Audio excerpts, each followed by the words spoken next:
கோவை துடியலூர் அருகே வட்டமலைப்பாளையத்தில் உள்ள ஸ்ரீ ராமகிருஷ்ணா பாலிடெக்னிக் கல்லூரியில் கல்லூரி விளையாட்டு விழா நடைபெற்றது. இதில் கல்லூரியில் நடத்தப்பட்ட விளையாட்டு போட்டிகளில் வெற்றி பெற்ற மாணவிகள் மற்றும் ஆசிரியர்களுக்கு கோப்பை, மெடல் மற்றும் சான்றிதழ் வழங்கப்பட்டன.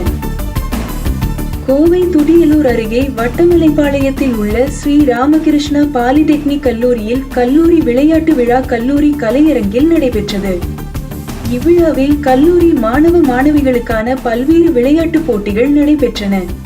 தொடர்ந்து நடைபெற்ற பரிசளிப்பு விழாவில் இயந்திரவியல் துறை பயிற்றுனர் தேவசகாயம் அனைவரையும் வரவேற்று பேசினார். உடற்கல்வி இயக்குனர் தினேஷ் ஆண்டறிக்கை வாசித்தார். கல்லூரி முதல்வர் டாக்டர் கோபாலகிருஷ்ணன் நிகழ்ச்சிக்கு தலைமை தாங்கி பேசினார். சிறப்பு விருந்தினராக கோவை மாவட்ட விளையாட்டு மற்றும் இளைஞர் நல அலுவலர் புவனேஸ்வரி கலந்து கொண்டு சிறப்புரையாற்றினார். அவர் பேசும்போது மாணவர்கள் கல்வி மட்டுமல்லாது விளையாட்டு மற்றும் உடற்பயிற்சிகளில் அதிக கவனம் செலுத்த வேண்டும். அர்ப்பணிப்பு மற்றும் விடாமுயற்சியுடன் தொடர்ந்து செயல்படும் போது தடைகளை தாண்டி சாதனை படைப்பது எளிது. தற்கால சமூக சூழ்நிலையில் மனவளமும் உடல் நலமும் ஆரோக்கியமாக இருக்க வேண்டுமெனில் நாள்தோறும் உடற்பயிற்சிகளை தொடர்ந்து மேற்கொள்ள வேண்டும் என்றார்.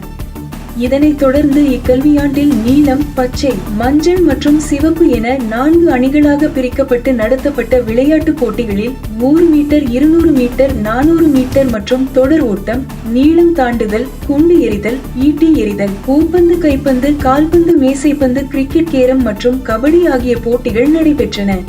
இதில் கல்லூரியில் நடத்தப்பட்ட விளையாட்டு போட்டிகளில் வெற்றி பெற்ற மாணவிகள் மற்றும் ஆசிரியர்களுக்கு கோப்பை, மெடல் மற்றும் சான்றிதழ் வழங்கப்பட்டன. இப்போட்டிகளில் சிவப்பு அணி 182 புள்ளிகள் பெற்று ஒட்டுமொத்த சாம்பியன் பட்டத்தை வென்றது.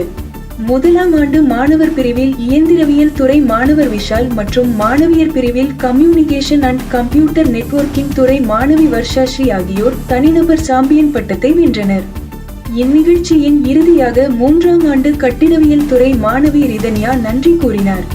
இவ்விழாவிற்கான ஏற்பாடுகளை கல்லூரியின் மின்னியல் மற்றும் மின்னணுவியல் துறை பயிற்றுனர் சந்தோஷ்குமார் செய்திருந்தார்.